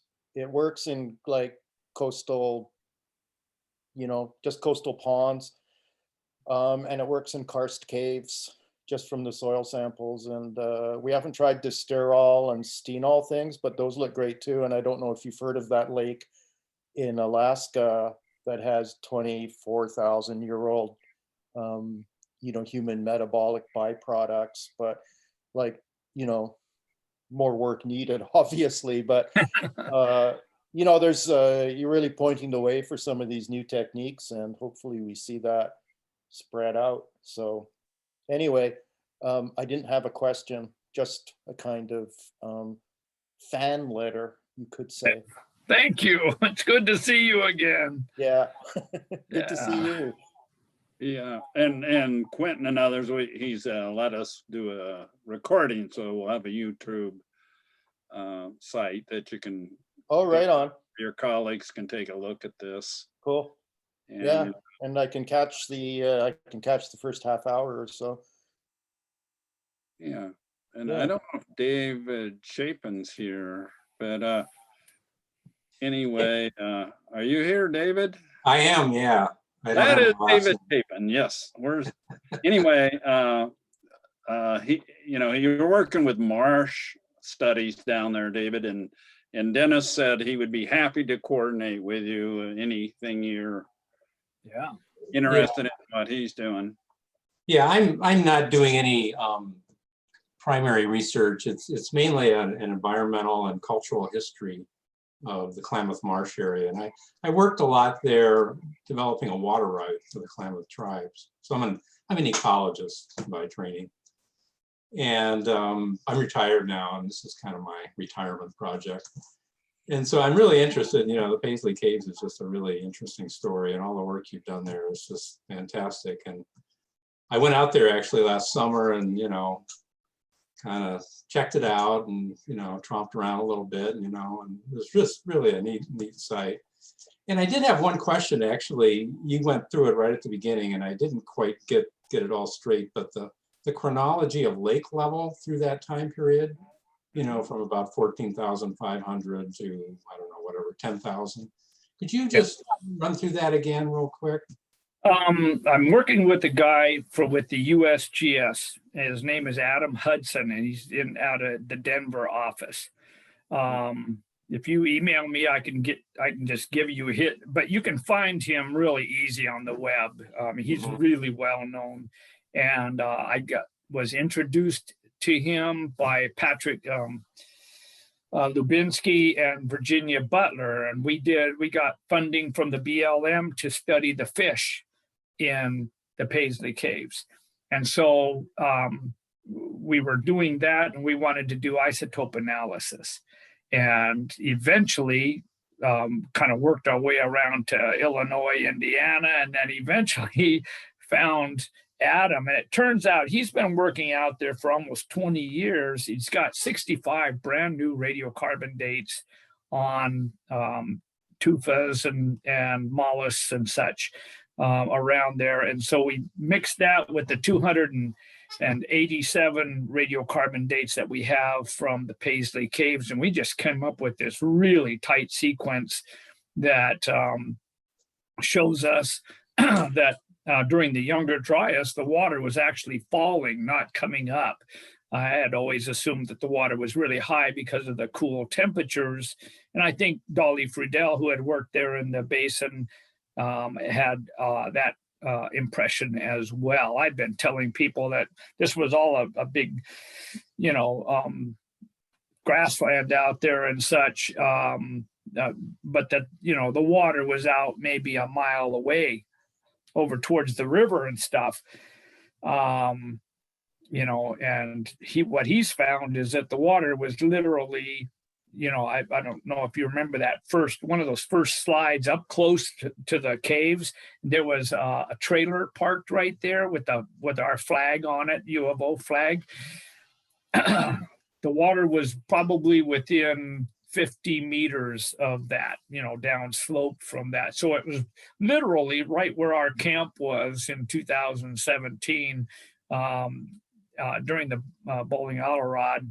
And so it was falling, and it leaves these, if you stand at the caves and you look off towards the west, towards Summer Lake, you can actually see various colors, and they're kind of in low waves. And those are different high stands. And so as the lake was receding during the Younger Dryas period.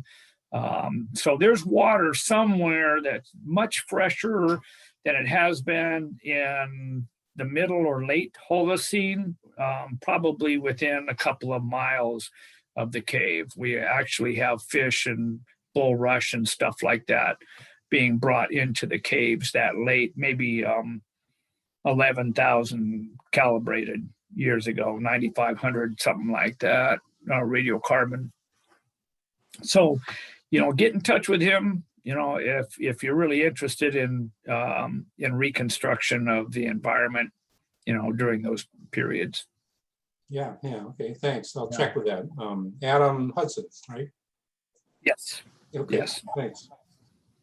Yeah, I should point out, Quentin, that David and his wife Diana had to work with your two brothers in the Hoka Rock Shelter back in the 80s. 1980 it was. He got, yeah. My condolences. Oh, Al and I, we had a good time together. Yeah. Oh. Over the winter there. Other questions? We probably have time for one or more because we probably should shut her down, but. Yeah, I'm getting there. Yeah, I got a quick question, Dennis. This is Scott Williams. The rabbit fur blankets you mentioned on the basin there. So it sounds like that technology goes back 12,000 or 12,500 years. Yeah, that was a shock to me too. When amazing. we actually found strips that had of that hide that had been cut, just like described by Margaret Wheat for the northern Paiutes, and then it began to really make sense. The assemblage that I'm seeing suggests people are doing a lot of cutting, but it's not real fancy stuff. They're just making these nice sharp flakes and using them. And then we actually found some of those pieces that were cut just like described in the ethnography. 12,000 years they've been making those, blankets. That's amazing. Thanks for this talk. What an incredible project. Well, sure changed my life. All right, folks. Are we done? More? Is there any more somebody would like to ask? And like I say, he's happy. You can find his email real easily under University of Oregon Museum of Anthropology. Yeah. I have one more question, not to take us off track, but I believe you've been doing some work at Connolly Caves recently as well, and it sounds like there's been some additional discoveries there. I thought I read something that you potentially found a stratified area with a black rock concave base point. What we did was go back and do some testing in 2000 and 2001. We went back again 2014 and began excavating. We've excavated every year since. We found out that there's a rock shelter between caves 4 and 5. And we call it cave 5, but it's outside. And what there is a very shallow rock shelter there, and we have 2 meters of deposit. We are finding haars that are 12,000 years old. We've got those little tiny eyed bone needles that I showed you some of those. We've got a dozen of those. We've got, I think, 80 or 90 Western stem points of different kinds associated with it. We've got 80 radiocarbon dates so far. We have that composite fish hook. I mean, it's just what it is a round bone, solid bone that has a bulb on the end of it that you would tie your string around the shaft. And then it comes down at a slight curve. And then there's a beveled end on it with a slight groove in it. And that's where your needle would attach. I mean, it's classic Northwest Coast technology, and it's big. I mean, it's, probably 3 or 4 centimeters. And the needle would, the one that I showed you from Paisley Caves would fit perfect on there. And that specimen actually has scratches on the bottom, on the thick end of it, the broad end of it, that would help you tie it on and keep that, composite fish hook shape.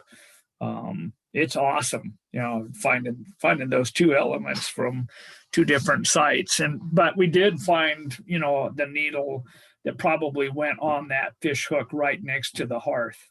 So we've got a hearth, got fishing equipment, got points, got elk, got bison, lots of fish, waterfowl, tons of waterfowl and stuff. We're really getting an excellent Western stem period collection out of that site.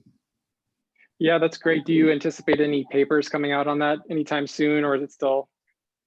Yeah, the lead person is going to be Caitlyn Mcdonough, who's at Texas A&M. She's just finishing up her PhD. She's been working on the coprolites from the middle and late Holocene, finding lots of typh seeds, as well as evidence of root processing and other kinds of seeds like quinoams and amaranth and grass. You just don't find the classic ground stone. So when we do find ground stone, it's just unshaped slabs and hand stones that are just naturally shaped. So it's really interesting. I don't know. We've got an article out recently. John Blong published it, and it's on coprolites that go back. I think our oldest coprolite's 10,400. He's finding evidence, of seed processing, as well as, you got charcoal in the coprolites, sometimes obsidian showing up in there, human hairs. It's certainly given me a very different appearance look at subsistence from that time period, from the Western stemmed stuff. Great. As a matter of fact, a lot of fun. Quentin, did you have another one? Seemed like. I did for a sec, because I'd noticed I was just going to say someone had asked a question in the little chat room, but someone called. It looks like they've gone. Oh yeah. So anyway, somebody. Okay, I'm not sure. Is that question in the chat? But great presentation. And David Munsell, did you have anything about stem points? Are you still there, David? I'm still here, but no, I have no questions on the stem points. Okay. But it's been a wonderful presentation. Thank you very much. Thank you, guys. You've got great questions. I appreciate them. Thanks so much for the hard work, and I'm glad it all worked. We weren't so sure if we could get the PowerPoint going, but we did. Yep, you did a great job. Thank you. Yeah. There's David. Thank you. Thank you. Very Good fascinating. night. I'll have to hit the applaud reaction here. Yeah, so thanks so much. And thank you, Matt, for helping us with this. And we also have Scott as our board member here, Scott Williams. Appreciate the help. And Mike Doherty, I got that Port Angeles Daily News where somebody from Texas A&M is visiting to look at the Manus Mastodon site. Right, Mike? Mike, I don't know if you can hear me. But thanks, Dale.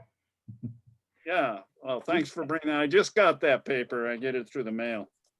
Did you, in the early days, did you have Gus or Claire or both on your program? What's that again? In the early days, did you have Claire Manus on the show with Gus or one of your other colleagues? We definitely had Carl Gustafson and Claire and Dick Doherty and Ruth Kirk all spoke at REI. Is that archived? At REI, and it was a great program. It was right after Waters had confirmed that that was a humanly made bone point in that rib. Right. So, and got the early dates. So yeah, we had the whole gang. And Claire's the only one that it's still with us, I'm afraid. Any other, well, we better shut it off for the night unless, and like I say, he's more than happy to coordinate with you. So if you have any more questions on that, David or anyone else, and appreciate it. Have a great evening, and we'll hopefully have you come on when we have other people. Maybe we'll get Quentin down the road. Don't forget, January 6th, we have my co-author Vic Casera doing a video that he's done with good animation of the Chehalis River idea, the Chehalis River Hypothesis. And then we'll have Gary Wesson in probably March 11th on his work of comparing Quileute and macaw archaeology. So, and we're hoping to get John Erlandson, who Dennis highly suggests, because it's his boss, right? Isn't it? Oh, yeah. I talked No, with him he's a today. great speaker, so have John on if we can convince him. And appreciate it. Do we send your honorarium to the university? I never got an address, but I'll send it to your lab. Want to write it down? I can give it to you if you'd like. No, I have your university, but if you want to send me your home address, I'll send it there. All right. Okay. Good night. Good night. Good night. Thank Glad you. everybody's doing well. Thanks, Quentin, for coming in. Yeah. Good to see you.